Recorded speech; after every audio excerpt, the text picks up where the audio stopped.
Pozdravljeni v drugi letošnji oddaji Aktualno na GFML. GFML kar poka od ustvarjalnosti, tudi na likovnem področju. Nekaj naših dijakov je že drugo leto sodelovalo na mednarodni likovni koloniji. Ker se na GFML dobro zavedamo, da biti drugačen pomeni unikaten, to skozi različne projekte radi podpiramo. Lani smo začeli sedaj že tradicionalno mednarodno likovno kolonijo Sožitje različnosti, ki se dotika prav te vselej pereče teme in jo letos preselili v Lendavo. S profesorico Tanjo Trajberič-Lopert, ki je bila nekoč moja profesorica likovnega na gimnaziji Ljutomer, sva se lani poleti srečali na Lendavskem gradu in ugotovili, da bi bilo lepo, če bi sodelovali v kakšnem projektu. Poskušamo z sodelovanjem, z slikanjem na enem nosilcu dveh umetnikov, ki se ne poznata, ustvariti možnost, da bivata skupaj v isti sliki na istem področju, kljub temu, da so med nami razlike. Tema je sožitje različnosti. Mislim, da je to ena stvar, ki nas povezuje. Vsi smo z področja meje, srečujemo se vsak dan z različnimi kulturami, jeziki in mislim, da je lepo, če to povežemo tudi z likovno govorico. Od 18. do 20. oktobra se je po lendavskih galerijah in ateljejih potepalo 18 dijakov iz Ljutomera, Nove Gorice, Lendave, Varaždina, Monoštra in Bad Radkersburga, ki so zaradi svojega likovnega udejstvovanja bili izbrani za participacijo v likovni koloniji. Na samem začetku jih je profesorica iz lendavske srednje šole razdelila v pare z žrebanjem listkov in tako sta skupaj pristala dijaka, ki se prej nista poznala. Preden so dvojice začele z ustvarjanjem, pa so si ogledali aktualno razstavo likovnega mojstra Dalija. Dvojice smo tudi letos žrebali, tako kot lansko leto, se pravi dijaki, ki so bili prijavljeni v samo kolonijo, niso vnaprej vedeli, kdo bo sodeloval z njimi ali kdo bo njihov par, in na licu mesta, ko so prišli v Lendavo, so dobili partnerja za ustvarjanje na istem platnu. Lendavski atelje je bil kot nalašč za mlade likovnike, ki so dobili 2 platni, kopico barv, čopičev in ostalih pripomočkov na par in ustvarjanje se je hitro začelo. Navodilo je bilo kratko in skromno, in sicer, da naj razmislijo o različnostih, ki jih obdajajo, ter to predstavijo v 2 delih. Najtežje pri tej na videz lahki nalogi je to, da posamezno delo mora izražati enotnost, zato so bili kompromisi več kot dobrodošli, toda vsi so se strinjali, da so kompromisi tudi v življenju nasplošno več kot potrebni. Dogajanje je bilo mladostniško, živahno in razigrano ter polno ustvarjalnih vibracij. Ich bin jetzt hier für den Workshop, was echt cool ist, weil wir die Möglichkeit haben, was zu zeichnen. Ich habe heute mit der Sarah zusammen das zeichnen und es ist echt cool. Na koloniji je odlična atmosfera, jako je spontana, vesela, kreativna, pozitivna, ne znam kako bi više rekla, jako je dobro. Jaz sem pozitivno presenečena, mi prihajamo precej oddaleč in je zelo lepo. Ljudje so zelo gostoljubni in v bistvu je zanimivo to, da ima to mesto ogromno ene kulture. Lendván nagyon jól érzem magam, és ez a művészeti tábor nekem nagyon tetszik, hogy közösen dolgozhatunk, és mind a ketten tanulhatunk egymástól. A kép, amit most festek, egy lányt ábrázol, aki a naplementét nézi. Jaz mislim, da je atmosfera v redu, da je zelo sproščena. Prostor stare šole je temu dejansko pisan na kožo, da si lahko sproščen, zato ker ni brezhiben v vseh pogledih, ampak ravno to spodbuja, to sproščenost, ustvarjalnost. Mislim pa, da tak celodnevno ustvarjanje z nekaj krajšimi odmori za prehrano je naporno in da so zvečer dijaki utrujeni in udeleženci potem vseeno, kljub temu, da računaš, mogoče bodo še želeli kam iti, na koncu pridejo domov in hitro tudi se odpravijo k počitku. Da so prišleki spoznali lepote, ki jih skriva Pomurje, so obiskali otok Ljubezni na reki Muri, kjer so se preko reke zapeljali z brodom, poslušali predavanja o preteklosti naše reke in si ogledali plavajoči mlin.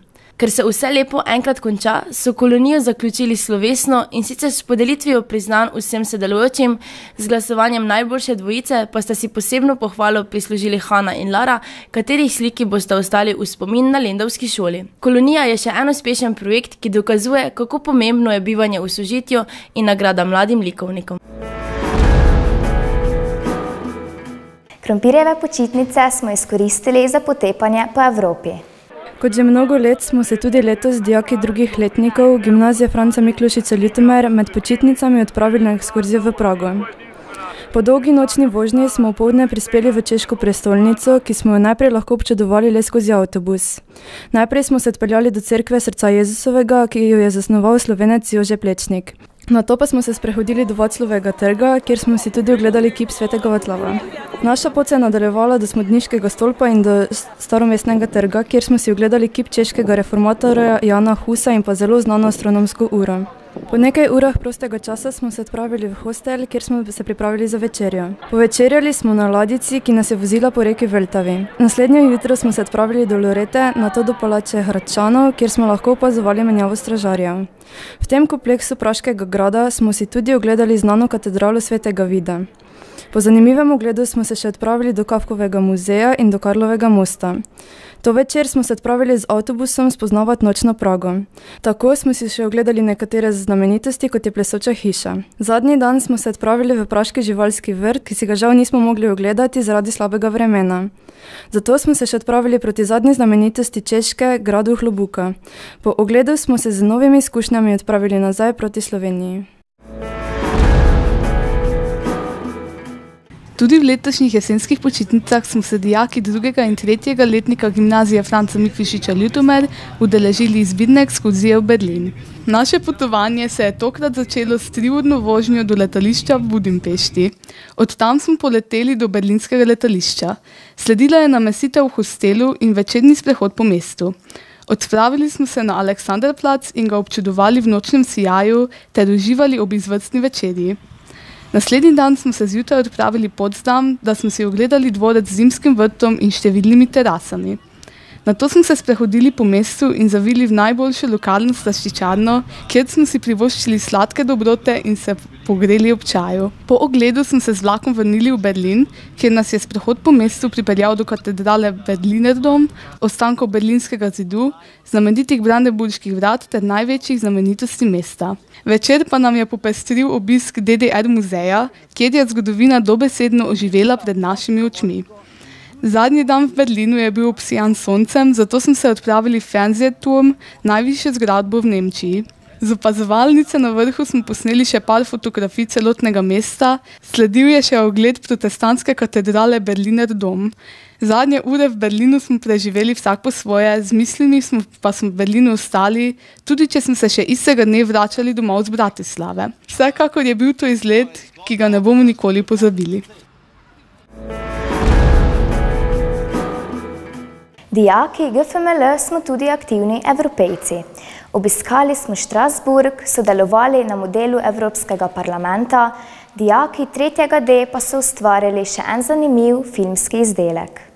V okviru projekta Šola ambasadorka Evropskega parlamenta so se naši tekmovalci pomerili s sovrstniki iz več kot 50 slovenskih srednjih šol na državnem tekmovanju poznavanja Evropske unije.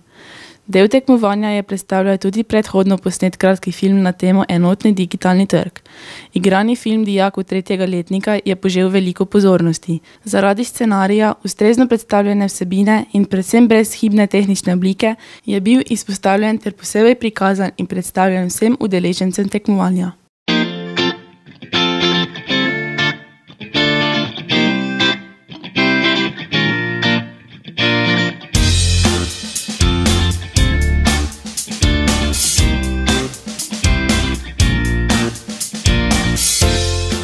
In kako se ti je zdelo vmes na vajah? Povredno. Povredno. Ti želiš vse? Ne se čist celo valček, še ne malo nagor. Meni bo tisti zadnji korak pri čačačaje. Ej, ko bo motoransko obleko že imaš? Ne, še ti? Ne, jaz sem že iskala v Mariboru, v Gradcu, v Ljubljani, pa še nigde nisem našla. Tako mu pomaga po internete. Ja, vas tudi. Ja, vse je najbolj pametno. Se še samo še en mesec je, ne?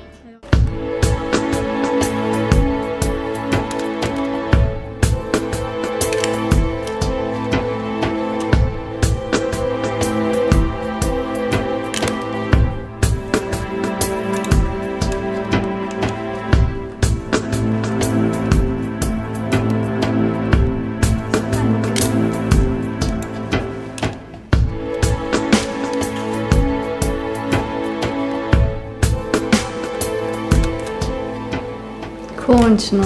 Upam, da čim prej pride.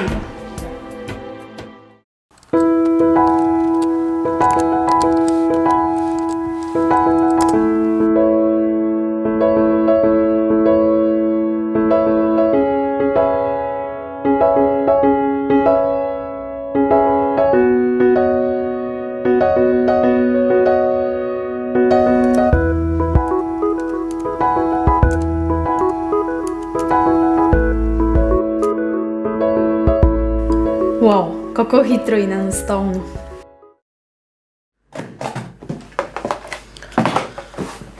Kaj je že spet to?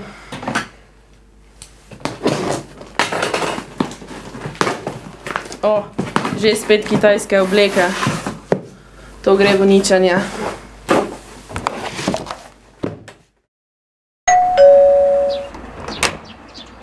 Dobar dan, izvolite paket. Hvala!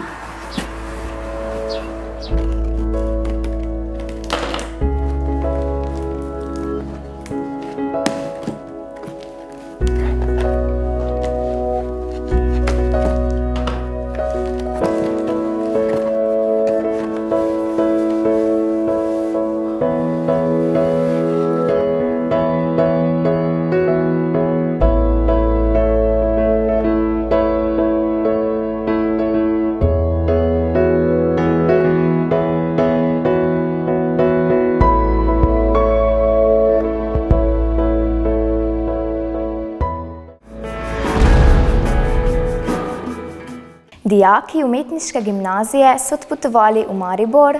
Sta umetna inteligenca in tehnologija eno? Odgovor na to vprašanje so dijaki umetniške gimnazije in dijaki, ki obiskujejo izbirni predmet likovno snovanje, iskali v Mariboru, natančneje v Minoritski cerkvi, kjer so si ogledali projekt Krog. Avtor Aleksander Legen je obiskovalcem pričaral prijetno izkušnjo oblikovanja virtualne resničnosti. Drugi del popoldneva je bil namenjen ogledu mednarodnega filmskega festivala Animation, ki že 7. leto združuje mlade filmske avtorje. Zanimiva izkušnja je v dijakih spodbudila razmišljanje in kreativnost, zato verjamemo, da bodo kmalu tudi sami avtorji podobnih filmov ali drugih umetniških kreacij, katere že nestrpno pričakujemo. Ker nesreča nikoli ne počiva, smo izvedli vajo evakuacije v primeru požara. Ob mesecu požarne varnosti smo na šoli organizirali varnostno-obrambni dan. Preverili smo postopek ob morebitnem izbruhu požara na šoli. Dijaki in zaposleni smo bili obveščeni, da je v šolski kuhinji izbruhnil požar. V najkrajšem možnem času smo se morali evakuirati. Kmalu zatem so prišli gasilci in reševalci urgentnega centra Ljutomer. Člani dijaške ekipe prve pomoči so iz šole iznesli 2 dijaka, ki sta med evakuacijo utrpela lažje telesne poškodbe. Po zaključku vaje smo si dijaki lahko ogledali opremo gasilcev in reševalcev. Analiza je pokazala, da je bila evakuacija v večjem delu uspešna.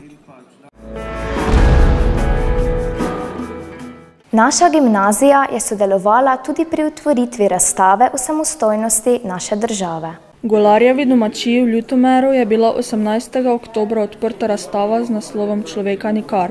Aktivnosti policije v boju za samostojno in demokratično Slovenijo. Za otvoritev so poskrbeli Policijsko-veteransko društvo Sever za Pomurje, policija, občina Ljutomer in gimnazija Franca Miklošiča Ljutomer. Razstava je nastala leta 1994 pod okriljem Muzeja slovenske policije in predstavlja prelomne dogodke v procesu slovenske osamosvojitve med 1.12.1989 in 25.10.1991. Prikazuje dogajanje ob tako imenovanem mitingu resnice v Ljubljani, ki ga je preprečila takratna slovenska milica v akciji Sever. Vmes so prikazani ključni dogodki v procesu osamosvojitve z vrhuncem same razglasitve samostojnosti in 10-dnevne vojne, ki je sledila.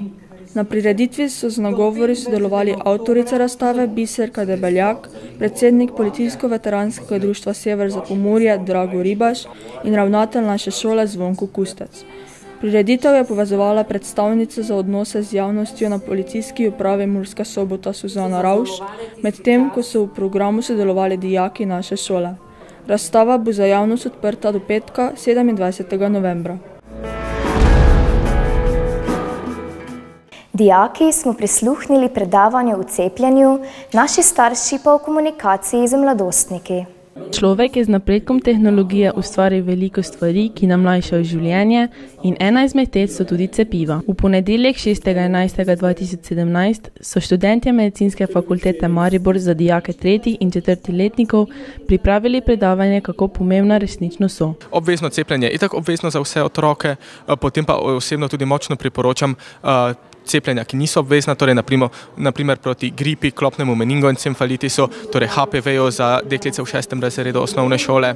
Zdaj so se začela pojavljati proticepilska druženja, ki se oglašujejo preko interneta in na podlagi popolnoma napačnih informacij, brez vsake znanstvene podlage, torej na sami podlagi tega širijo lažne informacije o cepljenju. In seveda to negativno vpliva na celotno družbo, ki je zaradi tega precepljenost slabša. Izvedeli smo, katere so splošne sestavine cepiv, kako deluje na naš imunski sistem in kako se sooči z virusi in boleznimi. Predstavili so nam tudi najbolj pogoste viruse in bolezni, ki jih lahko dobimo ali pa prenašamo, če se ne cepimo v določenem obdobju. Na koncu so za nas pripravili kviz, na katerem smo lahko pokazali svoje že obstoječe znanje in dejstva, ki smo izvedeli tekom predavanja. Tokrat so starši lahko prisluhnili psihologini Leji Breznik, ki je poslušalce nagovorila na aktualno temo odraščanja. Poslušalce je pritegnila s konkretnimi življenjskimi primeri dialogov med staršem in mladostnikom. S publiko je interaktivno sodelovala ter s humorjem nakazala marsikatero slabo prakso starševstva. Omenjeno predavanje je bilo usmerjeno prav na primere, ko si kot odrasli težko sami v danem trenutku odgovorimo. Predavateljica je pokazala, da smo pri vzgoji lahko najbolj uspešni takrat, ko smo v sebi umirjeni in asertivni. Verjamemo, da so starši odšli domov z vsaj eno mislijo ali idejo, ki jo bodo tudi sami preizkusili v prizadevanju za boljše in pristnejše odnose. V okviru projekta Znanje za mlade smo tokrat pokukali na področje filozofije. V okviru znanosti za mlade nas je 9. novembra obiskal naš bivši dijak Tadej Pirc, ki je doktoriral iz filozofije z delom Postmetafizični etos ekonomiziranega globalizma. Tadej je z dijaki 4. letnika pri pouku filozofije, k kateremu so se pridružili tudi radovedni dijaki iz nižjih letnikov, skozi diskusijo ugotavljal, kaj pomeni biti filozof ter kaj filozofija omogoča posameznikom. Tematika oziroma naslov diplomske naloge je bil Ideja enega človeštva v času globalizacije, fokusira pa se v bistvu na koncept politično in filozofsko koncept kozmopolitizma. Dijakom je predstavil tudi svoje dosedanje raziskovalno delo, začenši s svojim doktoratom, v katerem se je spraševal, zakaj imamo državo in kaj nam le ta pomeni. GFML me je nekako pripeljala k temu, da sem svoje recimo uporništvo iz nekega vsakdanjega ali pa socialnega življenja prenesel še v intelektualno življenje in od tam naprej je filozofija postala enostavna. Dijakom je predavanje bilo zanimivo, nekateri pa so se vključili tudi v diskusijo. Tudi tokrat nova zanimiva tema v rubriki Minute za raziskovanje.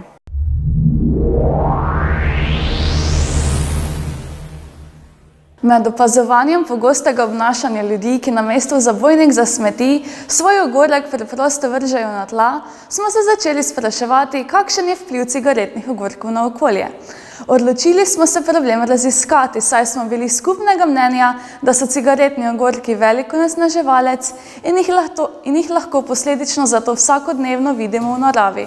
Bili smo torej mnenja, da imajo ti nevarni odpadki zagotovo škodljiv vpliv na okolje, kar smo želeli z našo nalogo tudi dokazati. Cigaretni ogorki predstavljajo kar med 25 in 50% vseh odpadkov z raznih cest in poti. Cigaretni ogorki največkrat ne končajo v košu za smeti, temveč v naravi. Niso pa biorazgradljivi, to pomeni, da v okolju pod naravnimi pogoji se ne razgradijo, zato nikakor ne sodijo v naravo. Pravilno odvrženi cigaretni ogorki sodijo v zabojnik za mešane odpadke. Največji del cigaretnega ogorka predstavljajo filtri, za katere danes dokazano, da ne nudijo nobene zaščite, temveč so le tržni pripomoček. Filtri so zgrajeni iz celuloznega acetata, ki je fotorazgradljiv. To pomeni, da ga ultravijolični žarki sonca v idealnih pogojih razgradijo na manjše delce. Kljub temu pa se ta material nikoli ne bo v celoti razgradil. V naravi na manjše delce razpade v časovnem okviru med 4 do 12 let. Na filtrih pa so hkrati nakopičeni toksini, ki se ob stiku z vlago spirajo v okolje ter povzročajo škodo. Ptice, ribe in druge živali pogosto zaužijajo cigaretne ogorke, ker jih zamenjajo s hrano, kar vodi v smrt zaradi zadušitve ali pa onemogočene prebave. Prav tako pa zaviralno vplivajo na razmnoževalni sistem in razvoj zarodka. Pogosto pa se cigaretni ogorki znajdejo tudi v ustih mlajših otrok. Če malček poje cigaretne ogorke, lahko to povzroči hudo zastrupitev.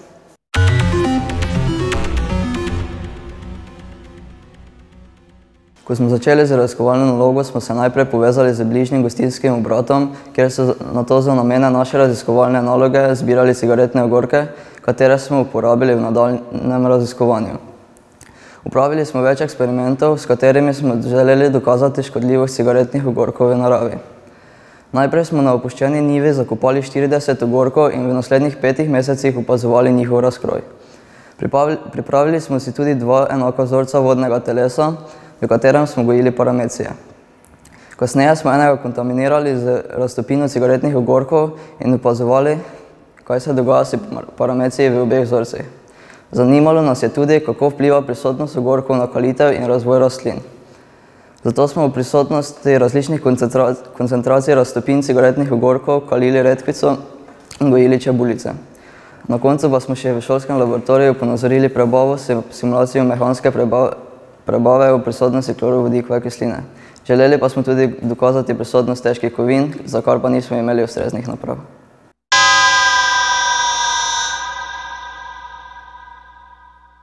Ugotovili smo, da so cigaretni ogorki nerazgradljivi. Po 5 mesecih razkroja v zemlji ni bilo opaziti posledic razkroja na samih ogorkih, kljub temu pa jih je nekaj izginilo. Vendar smo na mesto razkroju to raje pripisali glodalcem, saj na preostalih ogorkih ni bilo sledi razkroja. Prav tako smo ugotovili, da cigareti škodujejo vodnim organizmom in živalim. Število paramecijev v kontaminiranem vzorcu se je močno zmanjšalo. Razvoj čebulic pa je bil z večanjem koncentracije filtrata cigaretnih ogorkov prav tako slabši oziroma otežen. Iz poskusov pa smo tudi sklepali, da so cigaretni ogorki neprebavljivi, z dokaznimi reakcijami pa nam je uspelo dokazati tudi morebitno prisotnost težkih kovin v cigaretnih ogorkih.